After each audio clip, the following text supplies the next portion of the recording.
بسم الله الرحمن الرحيم. الحمد لله رب العالمين، والصلاة والسلام على رسول الله صلى الله عليه وعلى آله وصحبه وسلم تسليما كثيرا.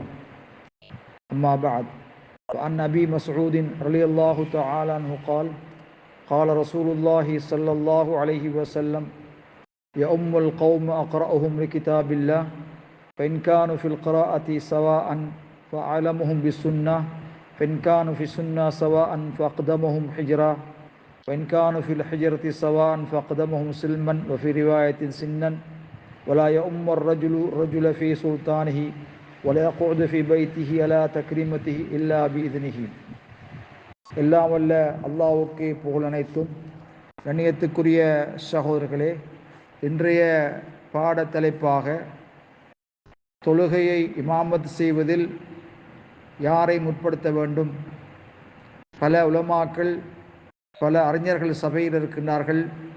குர்ஆனை மனனம் செய்தவர்கள், சுன்னாவை அதிகமாக கற்று தேறியவர்கள், இப்படி பலதரப்பட்டவர்கள் இருக்கின்ற பொழுது யாரை முற்படுத்த வேண்டும் என்ற தலைப்பின் கீழ் நாம் ஹுவல் அக்ரா, குர்ஆனை அதிகம் ஓதத் தெரிந்தவர், குர்ஆனை அதிகமாக மனனம் செய்தவரைத்தான் முற்படுத்த வேண்டும் என்ற தலைப்பின் கீழ் இப்னு மஸ்ஊத் ரலியல்லாஹு தஆலா அறிவிக்கின்ற செய்தி, ரசூலுல்லாஹி ஸல்லல்லாஹு அலைஹி வஸல்லம் அவர்கள், எவர் அல்லாஹுவின் வேதமாகிய குர்ஆனை அதிகம் கற்றுள்ளாரோ அவர் தொழுகை நடத்தட்டும். அதில் எல்லோரும் சமமாக இருந்தால், சபையில் இருப்பவர்கள் எல்லோருமே சமமாக இருந்தால், அவர்களில் நபி வழியை அதிகம் அறிந்தவரும், இரண்டாவதாக நபி வழியை அதிகம் அறிந்தவர், மூணாவது அதிலும் எல்லோரும் சமமாக இருந்தால் அவர்கள் ஹிஜ்ரத்தில் முந்தியவரும், அதிலும் எல்லோரும் சமமாக இருந்தால் அவர்கள் இஸ்லாத்தை முதலில் கற்றவர் இமாமத் செய்யட்டும் என நபி ஸல்லல்லாஹு அலைஹி வஸல்லம் அவர்கள் கூறினார்கள் என்ற செய்தி இப்னு மஸ்ஊத் ரலியல்லாஹு தஆலா அறிவிக்கின்றார்கள். மற்றொரு அறிவிப்பின்படி அவர்கள் வயது கூடியவர் என்றும், மேலும் அதிகாரம் பெற்றவர் இருக்கும் நிலையில் மற்றவர் இமாமத் செய்ய வேண்டாம் என்றும், ஒருவருடைய இல்லத்தில் அவருக்கு உரிய படுக்கையில் உரிய இருப்பிடத்தில் அவரின் அனுமதியின்றி அமர வேண்டாம் என்றும் நபி ஸல்லல்லாஹு அலைஹி வஸல்லம் கூறியிருக்கின்றார்கள். கண்ணியத்துக்குரிய சகோதரர்களே, இங்கு இமாமத் செய்வதற்கு யாரை முற்படுத்த வேண்டும் என்ற செய்தி சொல்லப்பட்டிருக்கிறது. அதில் முதலாவது அக்ராஹும் லிகிதாபில்லாஹ் அக்ஸருஹும் ஹிஃபுலன், குர்ஆனை அதிகமாக மனனம் செய்தவர். யார் குர்ஆனை பூர்ணமாக மனனம் செய்திருக்கின்றாரோ அவர், குர்ஆனின் ஒரு பகுதியை மனனம் செய்தவரை விட அவரை முற்படுத்த வேண்டும். கண்ணியத்துக்குரிய சகோதரர்களே, குர்ஆனை அழகுல ஓதத் தெரிந்து குர்ஆனை மனனம் செய்தவரைத்தான் முற்படுத்த வேண்டும். அதுவும் அரை கால் மனனம் செய்தவர்களை விட முழுமையாக மனனம் செய்தவரை முற்படுத்த வேண்டும். இரண்டாவதாக ஃபஅலமுஹு பிசுன்னா, நபி வழியை அறிந்தவர், அஹ்காமு ஷரியா, மார்க்க சட்டங்களை, தொழுகை, நோன்பு, ஹஜ்ஜு போன்ற காரியங்களை சுன்னா மூலமாக அறிந்தவரை நாங்கள் முற்படுத்த வேண்டும். இரண்டாவதாக அதிலே எல்லோரும் சமமாக இருந்தால், குர்ஆனை மனனம் செய்ததில் எல்லோரும் சமனாக இருந்தால், எல்லாரும் ஹாஃபிதுல் குர்ஆனாக இருந்தால், இரண்டாவதாக நாங்கள் அவதானிக்க வேண்டும், நபி வழியை அதிகமாக கற்றவர் தேறியவர் யார் என்று பார்க்க வேண்டும்.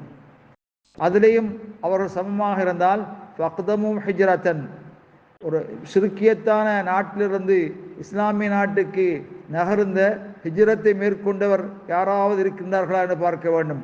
அப்படி இருந்தால் அவர்களை முற்படுத்த வேண்டும். ஏனால் ஹிஜ்ரத் பாக்கியத்துல் அக்யாமிஸ் ஸாஅ, மறுமை நாள் வரை அது இருந்து கொண்டே இருக்கிறது.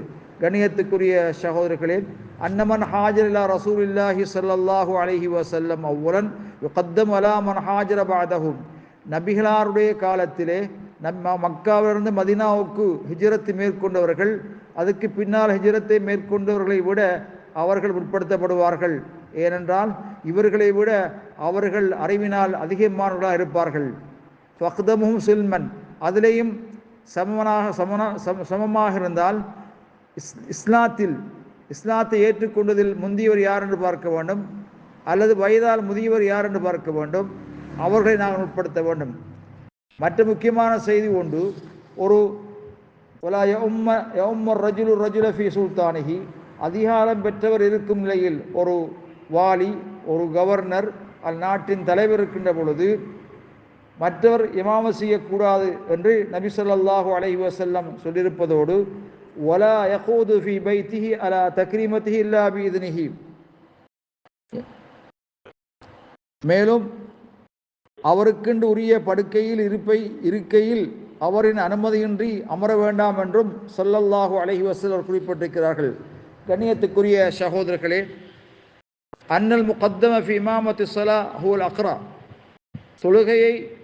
தொழுகைக்கு இமாமத் செய்வதில் முற்படுத்தப்பட வேண்டியவர் குர்ஆனை அதிகமாக மனனம் செய்தவர், குர்ஆனை அழகுற ஓதத் தெரிந்தவர். இது முதலாவது. இரண்டாவது, சுன்னா நபி வழியை கற்று தேறியவர். நபி அலைஹிஸ்ஸலாத்து வஸ்ஸலாம் சொன்னார்கள், மன் அராதல் இல்ம ஃபில் அக்ரல் குர்ஆன், யாராவது அறிவை நாடினால், அறிவை கற்றுக்கொள்ள நாடினால் குர்ஆனை கற்றுக்கொள்ளவும் குர்ஆனை ஓதவும், நிச்சயமாக அதிலே முன்னோர்களுடைய அறிவும் பின்னோர்களுடைய அறிவும் அதில் இருக்கிறது. கண்ணியத்துக்குரிய சகோதரர்களே, குர்ஆனிலே சமமாக இருந்தால் இரண்டாவதாக அஹ்காமு ஷர்இய்யா, மார்க்க சட்டங்களை அறிந்தவரை முற்படுத்த வேண்டும்.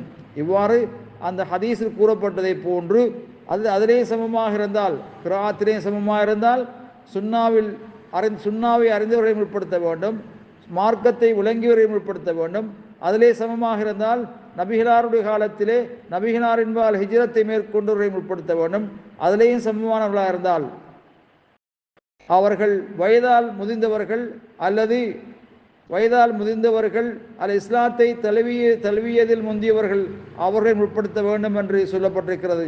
கண்ணியத்துக்குரிய சகோதரர்களே, இந்த வகையிலே மேற்கூறப்பட்ட ஒழுங்குமுறைப்படிதான் நாம் இமாமத் செய்வதற்கு முற்படுத்த வேண்டும் என்ற செய்தியை கூறுவதோடு, சென்ற பல ஆண்டுகளுக்கு முன்னர் மினாவிலே ஷேக் அப்துல் அசீஸ் பாஸ், ஷேக் நாசிருதீன் அல்பானி, ஷேக் முஹம்மது பினு சாலிஹ் உஸைமீன் ரஹிமஹுமுல்லா ஜமியன் ஒரு சபையில் இருந்தபோது அதான் கூறப்பட்டது, யாரை யார் தொழுவிப்பதென்ற ஒரு கருத்து ஏற்பட்ட போது ஷேக் பின்பாஸ் ரஹிமஹுல்லா அவர் சொன்னார்கள், நாங்கள் எல்லோருமே குர்ஆனை மனனம் செய்ததில் சமமானவர்கள். ஷேக் நாசிருதீன் அல்பானி எங்களை விட, ஷேக் உஸைமீனை விட சுன்னாவில் மிக அறிந்த ஒரு அறிஞர். ஆகவே அவரை முற்படுத்துங்கள், அவரை தொழுவிக்கும்படி அவர் கூறிய ஒரு வரலாறு ஒன்று சொல்லப்படுகிறது. வல்லாஹு அலம் பிஸ்ஸவாப்.